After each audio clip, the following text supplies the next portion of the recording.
My Croc Monitor has officially entered my son Logan's status. He's climbing. He climbed the ladder. Look at him.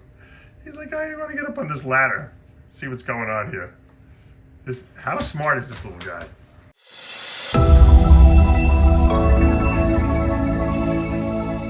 What's up, snake fans? Dave Palumbo here for Muscle Serpents Daily. And if you listen in the back, you can hear the birds are chirping. I don't know why they're going so crazy right now, but there's a million birds here. They're all over the place. I don't know if maybe because it just rained and maybe the earthworms are in the grass, but they're all over my grass and they're calling out to each other. Hear that? Pretty cool. That's what happens when you live in nature. I love it. There's so much wildlife here. It's great. I live in a nice big piece of land. I have 2 acres here, and then I have right next door to me 3 acres. And there's a lot of wildlife here at night. Man, if I ever herped at night here, forget about it. I'm afraid to know what I'd find. One of these days I'm gonna get one of those headlights and I'm gonna come out here and I'm gonna film at night, see if we can find anything really cool. I've seen armadillos running around here. There's foxes, there's coyotes, you know, but I'm sure they'll run when I come. I have raccoons that have heart disease because they eat so much of my garbage. My raccoons here are so overweight that seriously, probably they drop dead of heart attack. There's no way they're living healthy lives. They eat so much leftover food that my kids leave and that we throw in the garbage pail.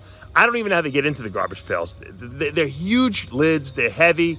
They open them up and get out of there without even leaving the lid open. That's how smart they are. All right, today we're going to talk about things that you should consider when you get a snake. You know, I'm kind of going to focus it on ball pythons, but it can be applied to boas or carpet pythons or anything like that.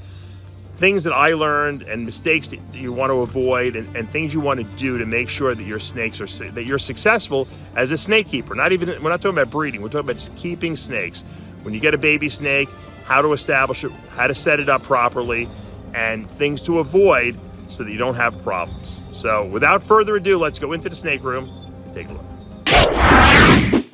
It's the only one here. Look who I found. I didn't find him. We let him run around. It's our male Croc Monitor. Giving him a little exercise. He's pretty good at squeezing into small places without destroying things. So, you having fun? Yeah, I'm having fun. I gotta get a little exercise.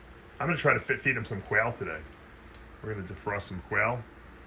See if he likes. I think he'll eat anything pretty much, to be honest with you. But, so, yeah, he's going exploring around my snake room. Hopefully there's no escaped snakes. I think we got everything accounted for. He'll probably eat it if he finds it.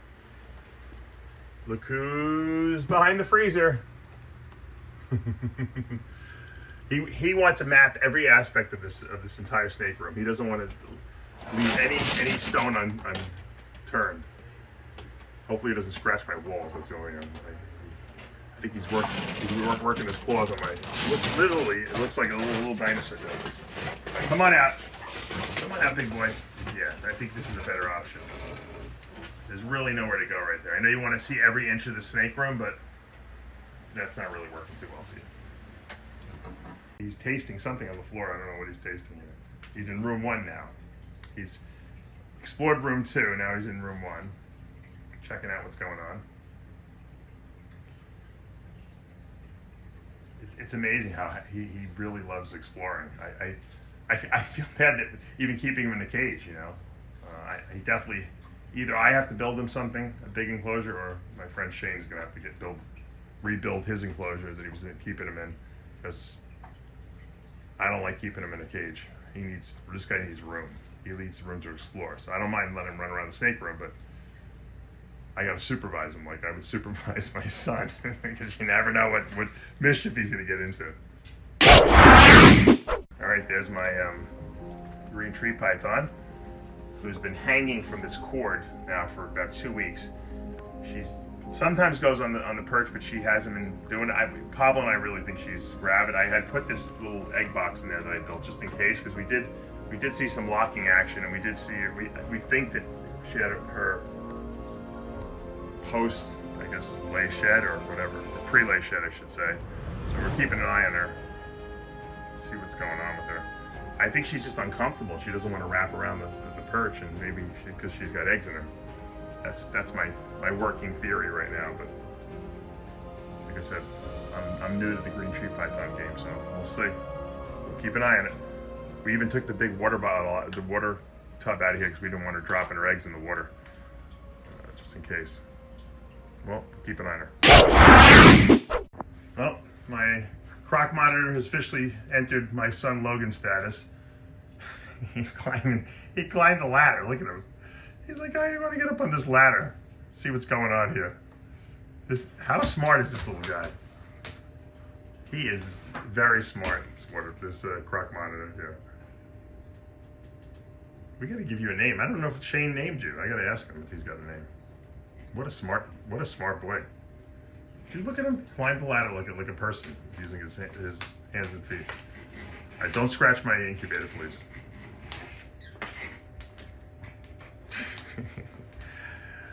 Think about it. If a Croc Monitor is this smart, imagine how smart the dinosaurs must have been. They were probably like people, probably had the brain capacity of a person, which probably made them vicious predators, He's like just having a grand old time. Guy really, he likes Arnold's physique. He's like, Arnold was the greatest. Arnold was the greatest, Mr. Olympia. And yes, just checking him out. You like Schwarzenegger? I like Schwarzenegger movies too. It's like, yeah, he's got pretty good physique. He's like, but what's behind Arnold? That's what I want to find out. Can I climb these fake plants here? Let me try to climb these fake bamboo plants.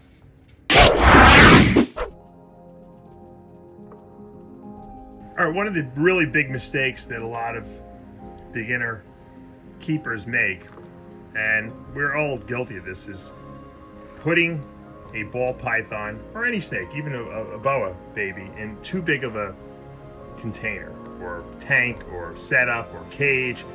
This is an ARS hatchling rack. And as you can see, it's not very big. You can see my hand almost takes up the whole thing. And it's got a nice little water bowl here. I always put a hide box in with my snakes to give them security, and the hide box usually sits over the hot spot. So in the back of these racks, we have a spot where you can see that metal plate. That's where the heat is, and that sits on the underneath here. Sits right in the back and makes this rear of this tub heated. So when the snake eats or wants to get warmed up, it can go and sit under the hide box. Now, ball pythons like to, we know that in Africa, a lot of times they're in the ground, except maybe if it's raining, as Dave Coffin showed us. They might go up in the trees for that. But here's one of my Camarillo babies that I produced this past year. This is a caramel T positive and an ultramel T positive together. We call that a Camarillo. Vinverso named that. Got a nice little red eye. Beautiful snake, right? Great contrast. Stays like that its whole life. And you can see I have it set up. It has the ability to thermoregulate. Cooler over here, warmer over here. It has a place to hide. It has a water bowl, obviously fresh water always accessible to it. And it feels very comfortable in this tub. Now, some people say, well, it's so small. They might want to say no one's going to be able to see this beautiful snake. Now, obviously, they have smaller, setups where you can get, where you can actually see through the glass or something like that. You can do that as well. But the key is you don't want to put a small baby snake into a big, big cage, especially ball pythons, because they will not eat. They get too stressed out. They don't feel secure. They feel like predators can get them. They don't have a place to hide. So when I close this tub, this snake feels very comfortable in there because it's able to hide. And if I put food in here, it can eat the food. It can go back and hide in there if it wants to, especially when it's in shed, which it's not in shed right now. It's beautiful right now. When they're in shed, they do not want to be bothered. And what I found is that sometimes moving snakes into bigger enclosures too quickly can cause a problem and stop them from eating. And this is something you guys have to be aware of. And I'm talking, you can move them from that, and I see people right off the bat. They'll buy that snake from me and they'll put it right into a tub like this. This is a huge tub. And it's just too big and they don't feel comfortable. They don't feel secure, and then they stop eating. And people are like, I don't understand why you stopped eating. And a lot of times I'll be like, look, put it in a smaller container, even if you have to put it in like a Sterilite tub that you would use like almost as an egg box. And just until it gets a little bigger and starts eating in your facility, you know. I've moved snakes like this to bigger enclosures just because I ran out of space and they stop eating. So don't move your snakes too prematurely. And when you first get a snake especially and establish it in your facility or your house or wherever you're going to put it, don't put it into too big of a container. All right, here's another snake I have set up. This is Sonic Sal. For those of you who've been following our videos, you'll know why I call him Sonic Sal. This is a chocolate pastel clown female that I got from Sal Gomez. I call him Sonic Sal. I love this snake, by the way. Sal, I'll never get rid of him. I put my snakes on paper, okay, paper towels. I do have my lizards on Reptichip and stuff like that, but I'll tell you why it's a good idea to start your snakes at least on paper towels when you first get them, especially from a new breeder or you just bought a snake. If, God forbid, the snakes have mites or they have some kind of a diarrhea issue or some kind of like their poop is not good. A lot of times if you have like Aspen or Reptichip, you're not going to see what's going on. So in other words, they could be pooping and it could be nasty poops, like maybe they have some parasites or something like that, or a stomach digestive issue. You might not even notice it. Likewise, if the snake, for God forbid, has mites, you know, it's going to be camouflaged in the Reptichip or whatever you're using. You're not going to see it. On a white paper towel like this Bounty paper towel, or I use Sam's Club paper towels, you see everything. If this snake poops a different color or it doesn't look normal, you're going to see it on the white. If there's mites on the snake, you're going to see them on the paper towel. And that is a very powerful tool, diagnostic tool at least. And even if you don't want to keep them on the stuff for the entire life of the snake, I like it because it's just easy to clean and stuff like that. But even if you don't like it, at least for the first month, keep it on paper towels. Especially if it's a baby like this, it's so much easier. And then, if everything's good and the snake is healthy, he's eating, he's pooping right, you put him on Aspen if you want, or you put him on, Reptichip. But don't start out on paper towels, white paper towels. I'm telling you, it's like the greatest diagnostic tool you can use to see if there's anything wrong with the snake. And you could do this with big snakes too. It doesn't have to just be baby snakes. They don't mind paper towels. It's not a big deal. Put them on it at least for 4 weeks. Because a lot of people, everyone says quarantine your animals, right? And it sounds great in theory, but if you don't have a snake room where you can quarantine them, you might have one room where you're keeping your animals. So at least put them on paper towels so you can see what's going on. All right, another really good suggestion I have for you guys, if you're going to get into breeding and you're going to have a lot of animals, and you might not have as many animals as I have, but let's assume you keep your adult ball pythons in a V70 tub, obviously, which is typical, right? This is a Vision 70 tub, and I also have the V35 tubs, which are like half the size of those, and I keep my males in this. Now, the solution, or what I'm trying to say here, is if I keep my males, this is a male that's several years old already, fits very nicely in this V35 tub. I can have double the amount of these tubs that I can have of these tubs in the same space, the same footprint. So obviously, in order to do that, you have to have a smaller snake. So my suggestion to you is keep your males on the smaller side. That doesn't mean to starve them to death. It doesn't mean, that they shouldn't be healthy. It just means don't feed your males like you feed your females, because otherwise they're going to get big and you're going to have to keep them in bigger sized tubs, which is going to take up a lot of room. Because if you have, the same amount of males as females or close to it, it's going to kill your space requirements. You're going to need way more space. There's no reason why a male cannot. This is a great size breeder male. He's in good health. I find that males breed better when they're leaner. This is one of my favorite males. This is a Super OD Ultra Male Cryptic that I produced a number of years ago. And He's got a medium hide box here. He's got a medium water bowl, and he's in this V35. And he doesn't need anything bigger than this. You know, when I put him with a female, he goes in with the female's tub. So half the year, he's not even in this tub anyway. But I don't let the males get too big, because then they're going to require a bigger tub, and that takes up more space. So you have to economize. Everyone only has so much space in their facility, and even I'm running out of space. So obviously, you know, I have too many snakes. I got to sell some. But the solution is, don't let your males get too big. I don't even keep my boa males. My boa females are in 4-foot cages, the full-sized Colombians, that is, not the dwarf ones. The dwarf ones are no problem. And my males are in V70s like this. So, and I don't let them get too big either. So you feed them more of a maintenance type of feeding. You know, once they hit adulthood, my ball python males may get fed every week, but they don't get rats. They get maybe big mice.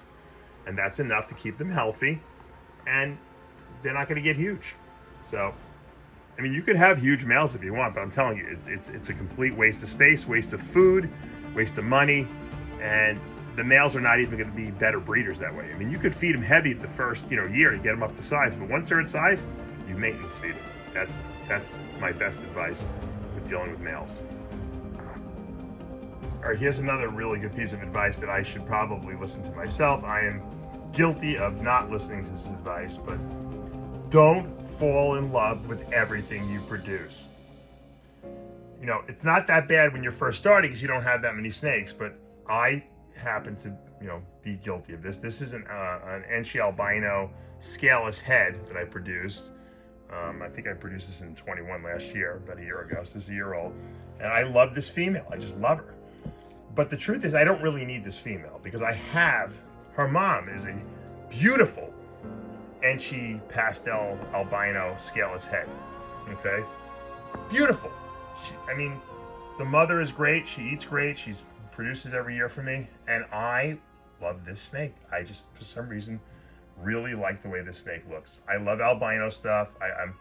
I still have yet to make a scaleless albino, which I will eventually. I'm not really concerned about that, but I like the way scaleless head looks with albino. It adds another dimension to it. It gives it a lot of contrast, and it's just a really pretty snake. And I actually like the way that the scales missing on the head look on albino for some reason. It works with them. It almost looks like it belongs, like they should have missing scales there. And I fell in love with the snake, and now I'm keeping her. It's another mouth I'm going to be feeding.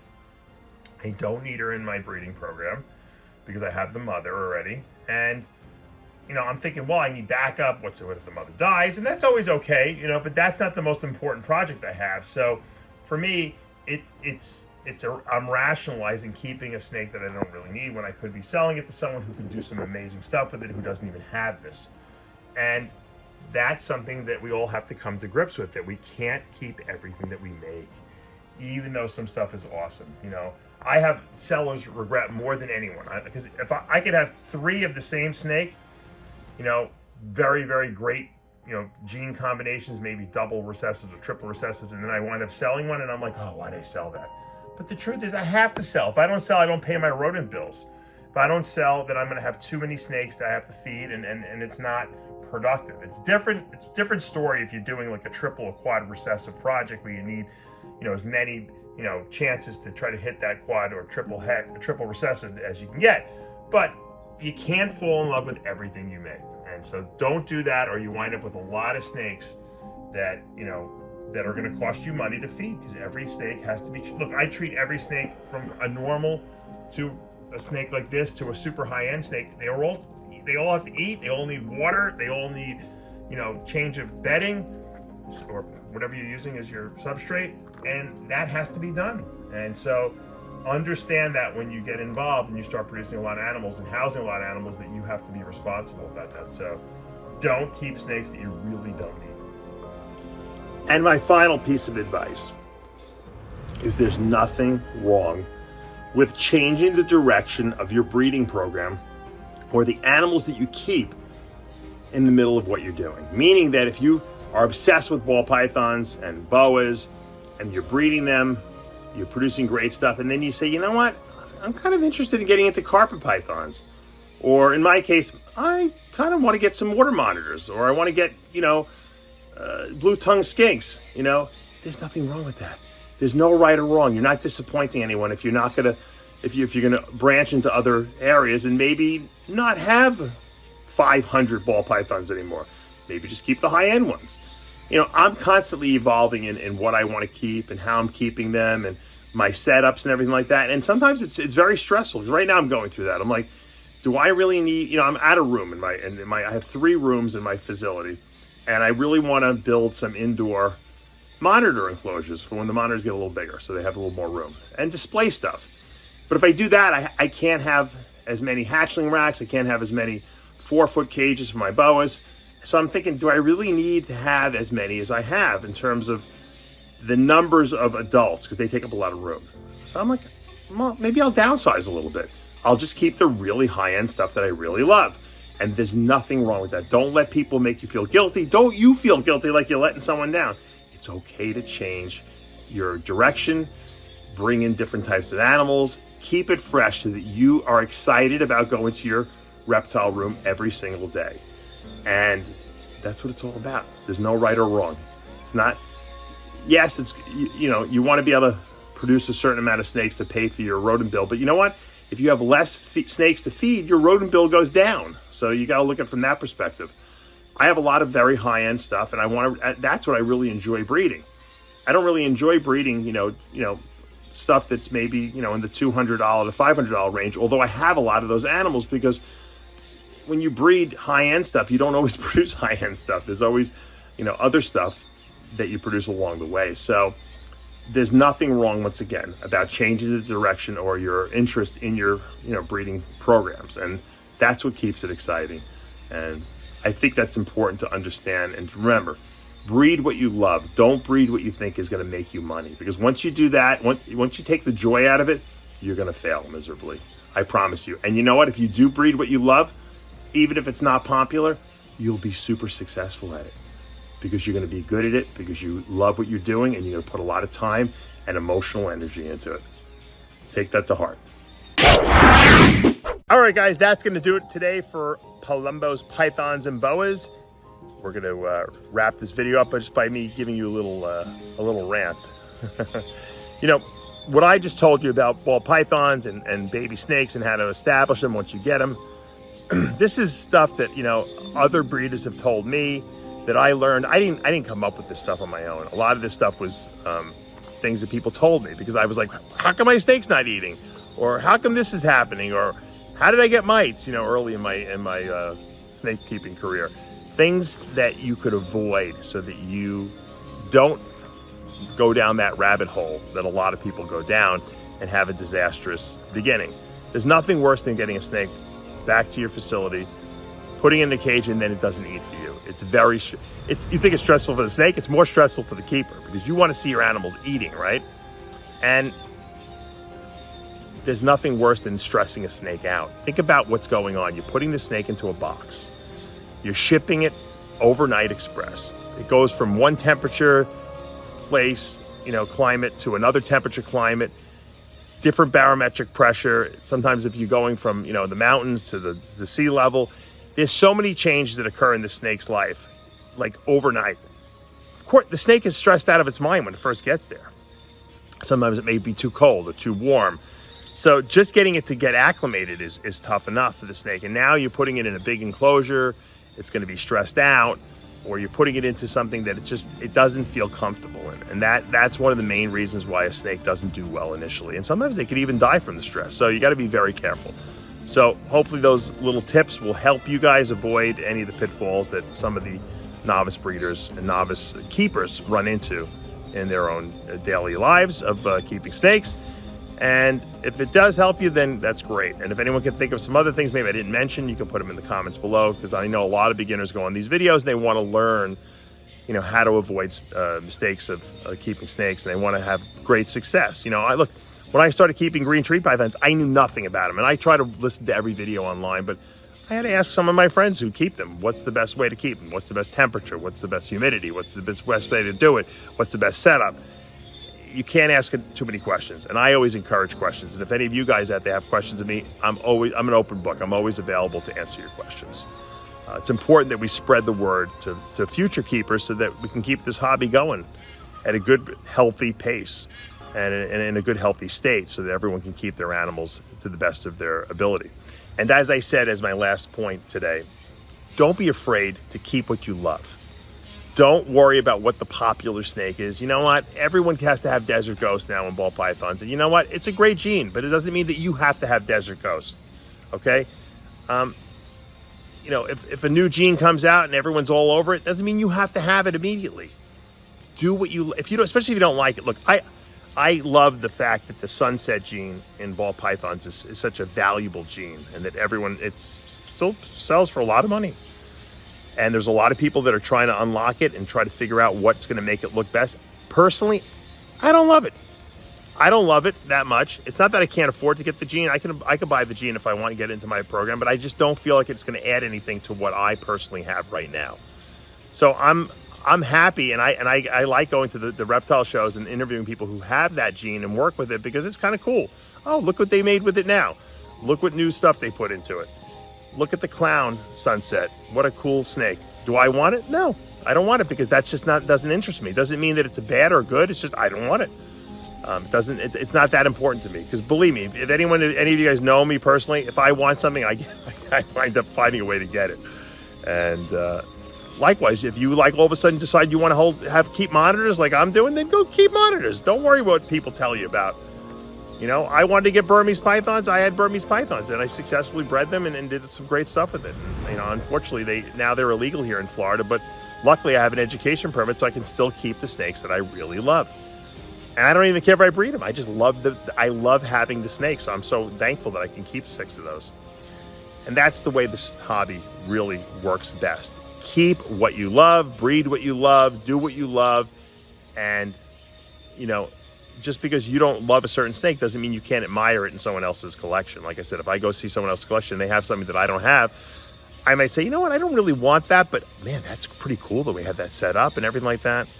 So, and you might change your mind. I might change my mind. I might say, you know what, 5 years from now, I might have a huge collection of sunset balls, because maybe someone unlocks it and there's a cool gene combination, and I'm like, wow, I want to get into that.